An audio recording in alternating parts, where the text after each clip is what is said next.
हम इस समय में ईश्वर पूजन में कई तरह के विकास देखते हैं। कुछ कवि संत इस समय में उभर कर आते हैं जिनके आसपास भक्तों का समुदाय विकसित हो जाता है। हालांकि अभी भी ब्राह्मणों को ईश्वर और आम इंसान के बीच का मध्यस्थ माना गया है, परंतु स्त्री और शूद्र को इन समुदायों में स्वीकार किया गया है। इतिहासकार भक्ति परंपरा का वर्गीकरण दो भागों में करते हैं।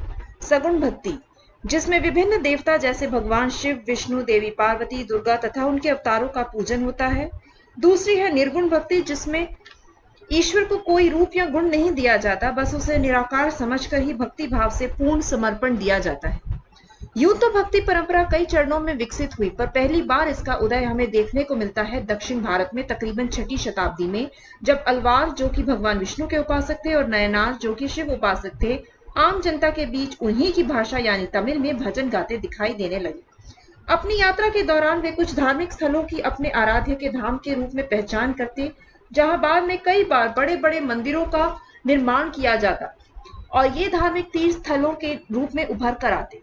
कवि संतों की रचनाएं, उनका गान इन मंदिरों में एक नियमित अनुष्ठान के रूप में किया जाने लगा। नयनार और अलवार संत किसी भी प्रकार की छुआछूत के विरुद्ध थे। उनके लिए ब्राह्मण, शूद्र, स्त्री, चांडाल सब एक बराबर थे। उनके शिष्य ब्राह्मण, किसान, कारीगर और कई बार तो अछूत जाति के लोग भी होते थे। वे सब में समान भाव रखते थे। उनकी कई रचनाओं को वेद का दर्जा दिया गया है। अलवार संत द्वारा रचित नलयीर दिव्य प्रबंधन एक ऐसी ही रचना है।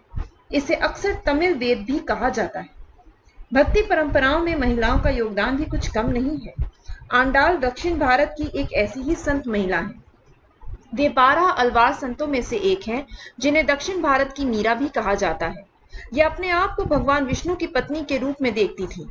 ऐसी एक और महिला संत थी कराईकल अम्मैयार। ये 63 नयनार संतों के बीच 3 महिलाओं में से एक महिला संत हैं, जिन्होंने कठोर तपस्या द्वारा अपने लक्ष्य की प्राप्ति की। इस दौर में हम देखते हैं कि ब्राह्मणों से ज्यादा बौद्ध और जैन धर्म का विरोध हो रहा था।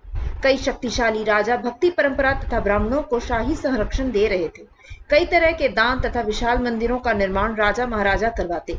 चिदम्बरम, थंजवुर और गंगई गोंटजोलपुरम में कई भव्य मंदिरों का निर्माण चोल राजाओं द्वारा करवाया गया। ये सारे निर्माण कार्य और कवि संतों को संरक्षण देने से राजा को प्रजा की ओर से बड़ा समर्थन मिलता था और उनकी अपने राज्य पर और पकड़ मजबूत होती, क्योंकि आम जनता इस दौर में ईश्वर और संतों के प्रति बड़ी भक्ति और श्रद्धा रखती थी। कई बार तो संतों की प्रतिमाएं भी मंदिर में स्थापित की जाती और पूजी जाती थी। उनके द्वारा रचित भजन भी मंदिरों में गाए जाते।